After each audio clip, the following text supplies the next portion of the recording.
Dernière ligne droite de ce numéro, de ce vendredi, le Before GG. Merci de votre fidélité. Merci de nous écouter un peu partout via nos antennes régionales et de nous regarder à la télévision jusqu'aux confins de Zérékoré. Merci d'être là. Vous nous écoutez du côté de Kania, la capitale des agrumes.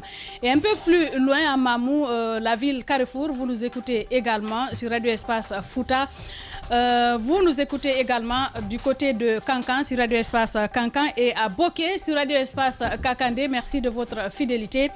Nous continuons l'émission Sport. On en parlera certainement vers la fin. Les équipes de football des U17 et l'équipe féminine A du Sili traversent une situation difficile liée au non-paiement de leurs primes aggravées par des conditions de préparation extrêmement difficiles après des matchs de qualification décevants pour la CAN 2024 au Maroc. L'équipe féminine A est rentrée mercredi soir à Conakry. Vous avez certainement suivi cette actualité après plusieurs démarches sans succès. Elles ont finalement décidé de dormir à la belle étoile. Tenez-vous bien, devant la présidence de la République, l'objectif est de rencontrer le président de la transition. La capitaine de l'équipe sera avec nous, bien évidemment, pour parler de cette actualité. Et puis nous parlerons corruption dans un instant. Bien évidemment, notre invité, il est avec nous, Mamoudou Babila Keïta, a rédigé donc ce sujet. La corruption est un phénomène social, politique et économique complexe qui touche tous les pays. Elle s'appelle les instruments démocratiques, ralentit le développement économique et contribue à l'instabilité gouvernementale. Raison pour laquelle le 31 octobre 2023, l'Assemblée générale de 2003, l'Assemblée générale de l'ONU a adopté la Convention des Nations Unies contre la corruption. Le 9 décembre a été donc ainsi déclarée Journée internationale de lutte contre la corruption afin de sensibiliser le monde à ce problème et pour faire connaître le rôle de la Convention en matière de lutte et de prévention en Guinée. Comment cette lutte se mène-t-elle? Nous posons la question. Quel est l'indice de perception de la corruption dans le pays? Ce sont entre autres questions qu'on posera tout à l'heure à Fodé Oumar Touré, auditeur indépendant et président des ONG, d'une ONG, de lutte contre la corruption. Il est déjà en studio, notre invité Fodé Mohamed Touré. Fodé Oumar Touré, pourquoi je dis Mohamed? Peut-être que c'est vendredi. Bonjour Monsieur Touré, bienvenue. Bonjour Yaya. Très heureuse de vous retrouver ici en studio. Merci. C'est la journée internationale de lutte contre la corruption. Nous avons intitulé quel indice pour la Guinée? Et nous vous accueillons avec cette première question. Merci Yaya, merci à vous tous. Merci de m'avoir invité ici. Je commencerai par dire que je préside une ONG. C'est l'ONG ACAIFIG. ACAIFIG, entendez, Association des contrôleurs et auditeurs indépendants des finances publiques de Guinée, qui est composé de, je ne vais pas dire vieux retraités, mais de professionnels en retraite, de professionnels de finances publiques en retraite, qui se sont retrouvés, qui se sont dit que ils peuvent apporter leur grain de sel à la gestion éthique de nos finances publiques. Et vous avez également travaillé, si je ne m'abuse, à l'ARMP, n'est-ce pas? J'ai travaillé à l'ARMP, j'y ai été président du conseil de régulation des marchés publics. J'ai été inspecteur d'État pendant 17 ans.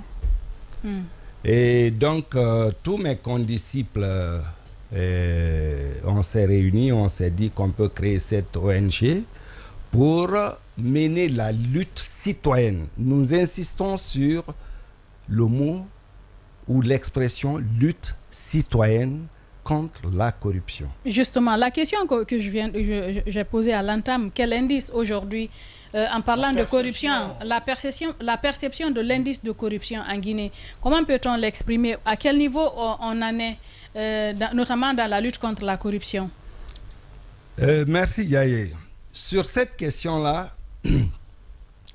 les organes de contrôle, ce sont eux qui sont chargés de jauger la gestion des finances publiques et de nous donner l'indice de perception, n'est-ce pas, de la corruption ou de la bonne gestion, de la bonne gouvernance. Il vous souviendra que c'est sur vos antennes que l'inspecteur général ou le vérificateur général a eu à exprimer, à dire que ils ont eu à auditer plus de 3000 marchés publics sur vos antennes et que le rapport était imminent. Bon, depuis, on attend de vous de voir ce rapport-là.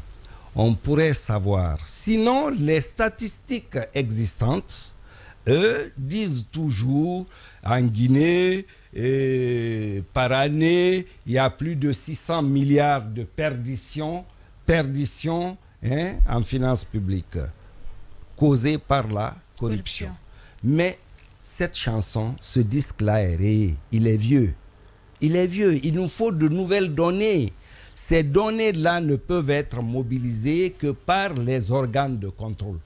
Oui, mais vous, en tant que structure, je ne vais pas vous accuser de n'avoir pas fait ce travail parce que vous l'avez dit, il y a des organes, mais vous vous êtes mobilisé pour faire la lutte citoyenne. Est-ce que vous poussez le bouchon jusqu'à aller avoir des éléments, à mener des enquêtes comme le font souvent les médias, aller chercher des chiffres pour savoir où est-ce qu'on en est? Est-ce que vous faites ce travail-là? Est-ce que vous faites des études? Parce que pour avoir été inspecteur, vous avez sûrement des entrées pour avoir certaines informations. Effectivement, bon, écoutez, la lutte contre la corruption, il y a 3 phases essentielles. Il y a la prévention, il y a la détection et il y a la répression. À chaque étape, à chacune de ces phases-là, il y a des structures dédiées. La société civile est compétente pour la prévention de la corruption. Au plus pour la détection, le deuxième segment. Au plus pour la détection. Et cette détection, comment elle se fait au niveau, n'est-ce pas, de la société civile? C'est la conscientisation, la sensibilisation pour amener les lanceurs d'alerte, n'est-ce pas, à dénoncer les faits de corruption dont ils ont connaissance. Voilà le rôle de la société civile. Mais aller faire les audits, les contrôles, la société civile n'en est pas capable. Vous avez parlé de détection. Vous avez parlé de détection. Je dis la détection, c'est le second segment. Et ce qui concerne ou regarde la société civile dans le rôle de la détection, c'est la sensibilisation, la vulgarisation, comment faire, n'est-ce pas, pour que les lanceurs d'alerte fassent connaître les faits de corruption dont ils ont connaissance. Alors, et pour cela, je viens. Pour cela, nous avons, à l'occasion de la journée internationale de la lutte contre la corruption, c'est demain, le 9 décembre de chaque année, nous avons édité, n'est-ce pas, ce petit carnet. Ce petit carnet, c'est un guide. C'est intitulé « Comprendre la corruption ». Un médecin ne peut pas soigner un mal qu'il ne connaît pas, qu'il n'a pas diagnostiqué. Si vous allez chez le médecin, vous avez des maux de ventre, il ne regarde que votre tête, il vous donnera du paracétamol. Ça ne vous soignera pas. Il faut comprendre la corruption. C'est quoi la corruption? Qu'est-ce que la loi dit? Comment elle se manifeste? Quelles sont les causes de la corruption? Qui peut dénoncer la corruption? À qui on peut dénoncer la corruption? Et comment soigner ces faits? Alors, sans compter que doyen, vous êtes dans le camp de la société civile. Bien sûr. Dans cette lutte contre la corruption dans notre pays, vous observez bien l'actualité, en tout cas le mouvement des fonds, entre autres. Aujourd'hui, on a quand même eu cet espoir qu'avec le CNRD, avec toutes les batteries qui ont été mises en branle, on s'éloignerait du gros chiffre que vous avez annoncé par exemple. Est-ce qu'à votre avis, les choses, les choses se sont vraiment améliorées? L'indice a-t-elle baissé ou C'est le statu quo ou en tout cas c'est aller crescendo également? Vous savez, vous et nous tous, nous constituons la société civile. Vos médias et nous constituons tous la société civile. Il est arrivé depuis, c'est pas Mathusalem, mais depuis un bon bout de temps, que par la presse, n'est-ce pas, puisque les organes de contrôle, s'ils ont fait du travail, ce n'est pas disponible. Les rapports ne sont pas disponibles. En tout cas, moi, je n'en ai pas vu. Je n'en ai pas connaissance. Mais ce qu'on récolte à partir de la presse, n'est-ce pas, nous dit que l'indice est alarmant. En 2022, nous occupions la 148e place, non? Si je ne m'abuse. Oui. Avec 75 points. 75 points. Je dis donc, suivant tout ce qui est relayé à travers les médias, les faits de corruption, les dossiers qui sont dénoncés tous les jours, et il est évident, on ne risque pas de se tromper, que plutôt on a plongé et que l'indice s'est aggravé. Alors, l'autre question, Cap, permets-moi, puisque la situation elle est aggravante, du fait des dénonciations qui se font à longueur de journée dans les médias, dites-nous, est-ce que parce que la manière par laquelle la lutte est en train d'être menée par les autorités n'est pas la bonne, ou bien il n'y a véritablement pas d'action concrète allant dans le sens justement à réduire ce phénomène-là dans la gouvernance publique? Alors, nous disons dans ce petit ouvrage-là que la propension, n'est-ce pas, de la corruption est due au fait que les acteurs apprécient mal, n'est-ce pas, et la mesure des dommages que cause la corruption. Et cela, ça va dans quel sens? C'est, on dirait, où le travail est assez mal fait, la détection, la répression n'est pas appropriée, et alors quand c'est comme ça, n'est-ce pas, les corrompus et les corrupteurs passent à travers la maille. Et quand ils passent à travers la maille, ça ne fera qu'aggraver le fait de corruption. Maintenant, la question pour vous, c'est de savoir, aujourd'hui, on a quand même, à l'avènement du CNRD, eu un instrument de répression, qui est aujourd'hui la CRIEF. Et est-ce que vous pensez que ce qui se passe là-bas, est-ce que les choses sont bien faites? Est-ce que les procédures sont bien respectées? Et la façon dont les choses sont menées au sein de la CRIEF, est-ce que cet instrument-là, finalement, réussit à dissuader les gens dans la lutte contre la corruption? Vous avez dit la répression. C'est vous qui le dites, la répression. La CRIEF, c'est pour la répression. J'ai dit qu'il y a 3 segments.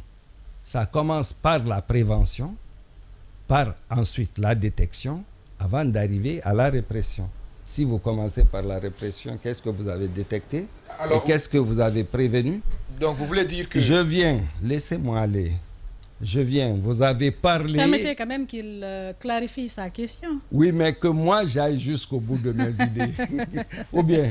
Il clarifie, ensuite vous continuez. Bon, clarifiez. Là, je vais directement à la répression pour la simple raison qu'on a déjà des corps de contrôle. On a des instruments. On a la société civile pour la prévention. On a beaucoup de corps de contrôle qui sont là pour toucher du point du doigt, au point du doigt à la réalité. Pour constater les faits.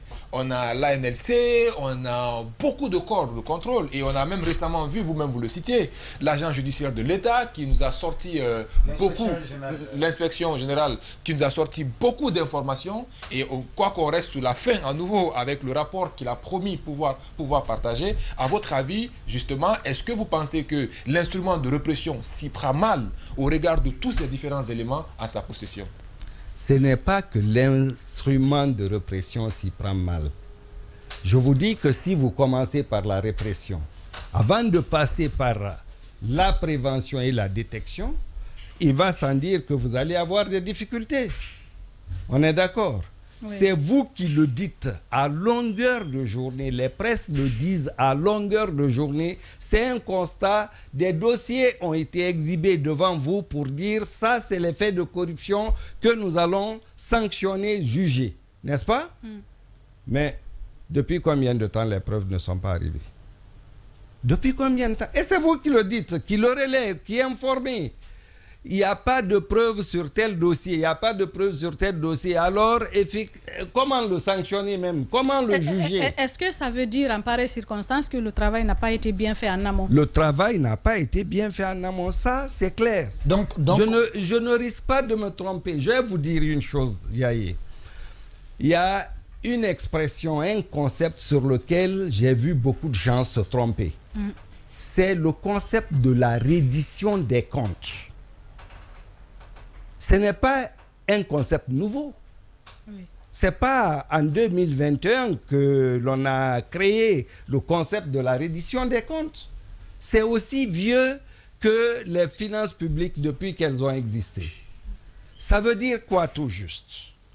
Ça veut dire que chaque année, le peuple, l'argent du peuple, notre argent là, nous tous, l'argent là, il y a quelqu'un à qui on a dit décide de l'emploi de cet argent public. C'est l'Assemblée nationale. Ou en fait le législatif qui vote le budget. Voter le budget signifie simplement, écoutez, exécutif, voilà ce que je veux que vous fassiez pendant un an pour le pays. Et voilà le financement. Et à travers les ressources du pays. À travers les ressources du pays, et même des ressources additionnelles venant aussi, n'est-ce pas, d'ailleurs, des partenaires techniques et financiers. Surtout que chez nous, 75% viendraient de l'extérieur. Soit. 75%, 25% national, ça fait 100%. Cet argent-là est de l'argent public. C'est le législatif qui décide de son emploi pour dire nous voulons que vous fassiez des routes, des bâtiments, des écoles, des centres de santé, etc., etc. Exécutif, tenez, je vous donne l'ordre de le faire. Vous savez, l'exécutif ne fait que... D'où aussi sa mission de contrôle de l'action gouvernementale. Oui, je viens. Je veux vous parler de la notion de reddition des comptes. Oui. Parce que beaucoup se trompent là-dessus. Et quand on se trompe là-dessus, on fera du n'importe quoi. Alors, l'exécutif s'exécute, dépense alors cet argent. Et l'exécutif doit rendre compte à quelqu'un qui est aussi une structure constitutionnelle, c'est la Cour des comptes, qui vérifie, qui juge et les comptes et les comptables. Quand le comptable a fait tel que le législatif a dit là, hein, on lui donne un quitus. Un quitus. C'est la Cour des comptes qui le fait. Si jamais le gestionnaire a mal géré, on le met en débat. Vous avez entendu une seule fois quelqu'un dire qu'un comptable, un ordonnateur a été mis en débat? Chez nous, non. Par la Cour des comptes. Par la Cour des comptes. Mais on n'a même pas souvent accès à ces rapports. Normalement, et quand la Cour des comptes met en débat, c'est en ce moment que le pénal va être activé. Enclenché, oui. Activé. Est-ce que c'est le processus qui est déroulé? Non. Moi, je dis non. Yaye, vous venez de dire que vous n'avez jamais vu le rapport de la Cour des comptes. N'est-ce pas? La Cour des comptes rend compte à qui? Finalement, à l'Assemblée, au législatif, pour dire, écoutez, ce que vous avez ordonné de faire là, voilà comment ça a été fait, bien fait ou mal fait, voilà comment ça a été fait, et rendre compte à l'Assemblée. Et c'est en ce moment qu'on bâtit ce qu'on appelle la loi de règlement, qui sanctionne la loi. Mais on a eu des informations ici à un moment donné que la Cour des comptes avait fait un travail, mais que les rapports ont été déposés à la présidence. Est-ce que c'est à la présidence? Est-ce que c'est à la présidence? A droit à des copies. À des copies, n'est-ce pas? Le président de la République a droit à des copies. Mais je vous dis que le travail est destiné pour le législatif. Mais si c'est destiné à l'Assemblée, est-ce que... Et c'est ce qu'on appelle la reddition des comptes. Hein? Oui, la reddition des comptes. Comment l'opinion, ou bien comment un journaliste d'investigation, ou bien comment quelqu'un d'autre, vous, qui travaillez dans la lutte contre la corruption en tant qu'activiste de la société civile, est-ce que vous avez droit à accéder au contenu de ces rapports, à ces données? On arrive à la notion de publication, n'est-ce pas, des rapports. Et consacré par la loi. Hein. Consacré par la loi. Mais quand la loi dit publier les rapports pour les inspecteurs, c'est dit à qui vous devez donner. J'ai dit tantôt que le rapport de la Cour des comptes est destiné au président de la République, au président de l'Assemblée nationale. Une fois que c'est déposé à ce niveau, le rapport est publié. Diffusé. À quel niveau? Au président de l'Assemblée, au président de la République. C'est publié, c'est ça la publication. Maintenant, diffuser le contenu, ça c'est autre chose. Donner à la presse un élément pour diffuser, informer le peuple, ça c'est autre chose. C'est prévu par la loi? C'est prévu. L'accès à l'information publique, il y a une loi là-dessus. Une loi qui n'a d'ailleurs jamais été publiée au journal officiel, n'est-ce pas? D'accord. Alors, moi, je veux rapidement vous entendre sur ce fait-là, parce que moi, c'est important. On a 5 minutes pour clôturer avec le doyen. C'est important pour moi. On a des corps de contrôle. On a des instruments de répression. Finalement, qu'est-ce qui ne marche pas? Pourquoi on a du mal, justement, au moins à freiner cette corruption-là? Parce que l'espoir était donné au 5 septembre, mais aujourd'hui, cet espoir-là, elle est en train de partir. Alors, qu'est-ce qui manque? Est-ce qu'un manque de volonté? Ou est-ce qu'il y a un instrument qui ne fonctionne pas bien, tout simplement? Ce n'est pas histoire de 5 septembre ou pas de 5 septembre. Le pays, la Guinée, là, est la Guinée depuis tout le temps. Hein. Elle sera la Guinée tout le temps. Ce n'est pas histoire d'une date. C'est une histoire d'éthique. Une histoire de professionnalisme. Une histoire de conduire ça. Il y a quand même des professionnels qui font leur travail. Vous avez été inspecteur, vous avez certainement produit des rapports, n'est-ce pas? Oui. Mais comment se fait-il que le contenu de ces rapports, vous avez été à l'autorité de régulation des marchés. Vous savez que, par exemple, quand les médias, les lanceurs d'alerte publient des documents sur la corruption, le plus souvent, on dit qu'au niveau des marchés publics, par exemple, si on va au niveau de l'autorité de régulation des marchés, très souvent, il y a des réserves qui sont faites, il y a des rapports qui sont élaborés, mais il n'y a rien qui est fait derrière. Si par hasard, ni les autorités, nous-mêmes les citoyens, nous ne respectons pas la loi, qu'est-ce qui va se passer? C'est pour ça notre ONG... Mais il y a quelqu'un qui est chargé de faire respecter la loi. Bien sûr, si ce quelqu'un ne fait pas son travail, on ne peut pas condamner tout le monde. C'est pour ça notre ONG, ACAIFIG, s'est donné pour tâche, pour mission, de sensibiliser le citoyen, de former le citoyen nouveau. Le Guinéen qui se dit, moi, à mon niveau, je peux transformer, à mon seul niveau, je peux transformer la Guinée en un espace vertueux. Si 2, 3, 4 Guinéens, 5 Guinéens, après, multipliez ça et mettez à l'exponentielle N... Vous avez du pain sur la planche. Nous avons le pain sur la planche, Tantiaye, puisque vous-même, espace, vous-même, vous avez ce rôle citoyen de lutte contre la corruption.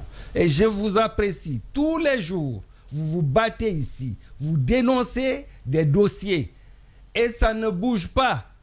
Je vous ai entendu dire, nous avons exhibé ceci, on a exhibé cela, mais ça n'a pas bougé. Est-ce que c'est votre faute? Vous avez fait votre travail. Ceux qui doivent faire leur travail devant ne le font pas, ce n'est pas votre faute. On ne peut pas vous condamner. Mais comment arriver à cela? Il faut sensibiliser et conscientiser le Guinéen tous les jours. Alors, tous les jours. Alors, et voilà ce que nous nous sommes donnés. Alors, deux questions en une. Premièrement, vous dites la mesure qui est mise en place aujourd'hui, la pyramide de lutte contre la corruption, c'est à 3 niveaux, prévention, détection et répression. Mais sous cette transition, on a l'impression qu'on est allé directement à la répression. Est-ce pour dire que la mise en place de la CRIEF a été a été juste... On a mis la charrue avant les bœufs. On a mis la charrue avant les bœufs. Et secondo, deux secteurs dans lesquels aujourd'hui foisonnent des pratiques de corruption, les marchés publics et les mines. Quel regard portez-vous sur ces deux secteurs? J'ai dit pour ce qui est de la répression que vraiment, c'est pas, vous ne faites que répéter ce que j'avais dit auparavant.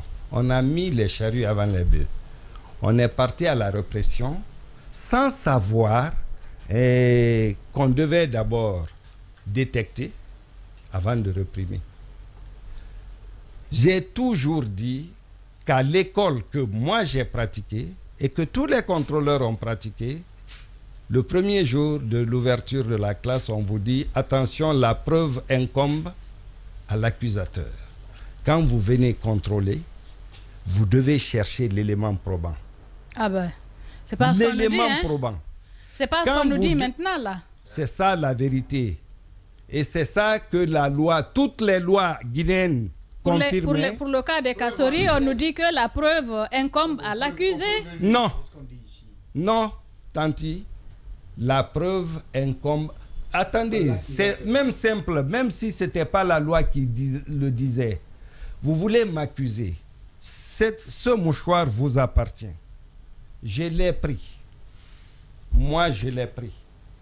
Pour dire que je l'ai volé, il faut que vous apportez la preuve que j'ai volé. C'est-à-dire, on trouve le mouchoir avec moi. Il ne m'appartenait pas. Il appartenait à Babila. C'est ça la preuve. Oui, mais l'autre visage aussi qui peut être donné à cela, c'est aussi quand on demande, par exemple, la justification des biens. Du train de vie. La justification du bien, par exemple, vous avez un immeuble, on vous demande de justifier, on vous accuse d'avoir détourné pour construire, et on vous demande de justifier cela. Cette question est très intéressante. Vous savez, sur les notions d'enrichissement illicite ou de blanchiment d'argent, il y a un mécanisme. Nous le disons dans ce petit livret-là. On va le multiplier. On va le multiplier, le distribuer dans toutes les communes de la République de Guinée. Qu'est-ce que vous dites? L'enrichissement illicite, commençons par ça. La loi dit qu'au moment où vous occupez une fonction publique, retenez bien, vous occupez une fonction publique, vous devez déclarer vos biens. La loi ne dit pas les biens que vous allez déclarer là, justifiez comment vous les avez eus. La loi n'a pas dit ça. La loi dit, au moment où vous entrez en fonction, déclarez vos biens. Vous les déclarez. Au moment de sortir de cette fonction, vous déclarez encore vos biens.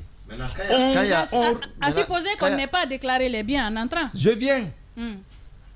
On mesure l'écart entre ce que vous avez déclaré au départ et ce que vous déclarez à la fin. Cet écart-là, si c'est disproportionné par rapport à vos revenus, on dit que c'est un enrichissement illicite.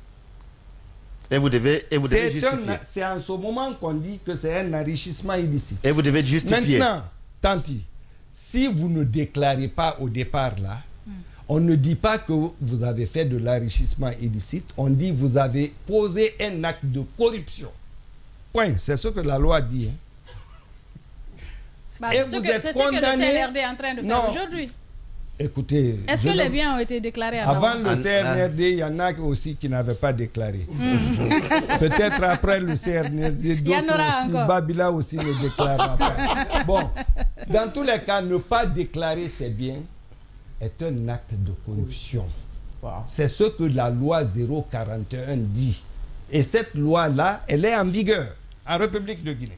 En l'état, donc, quand on prend le cas de Kassori, je n'ai pas parlé de blanchiment d'argent. La notion là, c'est quoi? Quand on dit blanchiment d'argent, il y a une infraction primaire qui a été commise. Par exemple, la vente de drogue a produit de l'argent, n'est-ce pas? Cet argent a été confié à quelqu'un d'autre pour une utilisation un peu plus saine, apparemment plus saine. ou mettre dans l'immobilier. Ou mettre dans l'immobilier, ou recycler dans le circuit financier. On appelle ça du blanchiment d'argent. Mais pour parler de cette infraction-là, pénale, il faut aller chercher d'abord la cause de l'infraction primaire. L'infraction primaire, c'est la vente de drogue. On a pris Mamadou avec de la drogue, il a vendu de la drogue, ça lui a apporté 1,2 million de dollars. Ces 200 millions ont été confiés à Alia. C'est Alia qui est poursuivi pour le blanchiment, mais Mamadou doit être poursuivi pour l'infraction primaire, la vente de drogue. C'est lié. Vous ne pouvez pas voir quelqu'un simplement avec de l'argent, vous dites blanchiment d'argent. Ce n'est pas vrai. Il faut chercher l'infraction initiale. Donc, en clair, tenant compte de ces différents concepts, détournement, blanchiment, enrichissement illicite, ceux qui sont par devant la CRIEF aujourd'hui, par rapport à ces accusations et la manière par laquelle les dossiers sont en train d'être gérés, vous, du regard d'un spécialiste, quel qualificatif ou quelle lecture faites-vous de ces situations? Mais si vous voyez que il y a des difficultés, ce n'est pas moi qui le dis, c'est eux-mêmes qui ont dit que c'est vraiment difficile, c'est long, c'est lent de chercher les preuves de ces accusations. Mais vous avez entendu il y a ça. Un cas spécifique. Cependant, il y a un cas spécifique pour le cas d'Amaro. 18 mois après son arrestation, le cas pour lequel il est détenu, on n'a pas pu se permettre d'aller vérifier à la Banque centrale pour avoir des éléments sur la fluctuation au niveau de ce compte-là. 18 mois après. Oui. C'est pour ça que je vous ai dit qu'on ne peut pas réprimer en sautant les étapes prévention-détection. Écoutez, vous avez dit Damaro. Moi, j'ai dit déjà sur une de vos presses, j'ai dit, écoutez, de quel Damaro vous parlez? Vous parlez de Damaro, président de l'Assemblée nationale, ou de Damaro, citoyen de Kakimbo? Président de l'Assemblée nationale, l'argent dont vous parlez, c'est quoi? C'est l'argent de l'Assemblée nationale. C'est à ces gens-là qu'on a, bien élus ou mal élus, ce n'est pas mon problème. S'ils sont en place, ils représentent, ce sont les représentants du peuple. Et la souveraineté du peuple se gère par les représentants élus du peuple. L'argent du peuple est confié à l'Assemblée nationale. C'est l'Assemblée nationale seule qui peut dire « je prends ça ici, je fais des routes ». Non, non, non, je ne fais plus de routes, je fais des écoles, etc., etc.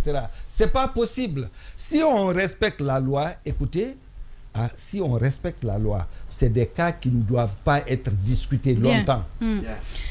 Monsieur Fodémar Touré est donc notre invité. Il a été inspecteur des finances. Il est auditeur également. Merci d'avoir accepté notre invitation. On aurait vraiment aimé, peut-être nous aurons d'autres opportunités de vous avoir ici en studio pour parler longuement de corruption. En tout cas, merci d'être passé chez nous. Merci beaucoup. J'aurais aimé beaucoup plus parler de ce petit livret-là. Nous aurons l'occasion. Et je vous apporterai vos copies, n'est-ce pas? Je vous apporterai parce que ça mérite d'être diffusé. Évidemment. Notre ONG, sa mission première, c'est de faire connaître les lois et comment les appliquer. Et nous vous inviterons éventuellement dans d'autres émissions. L'émission se poursuit dans un instant.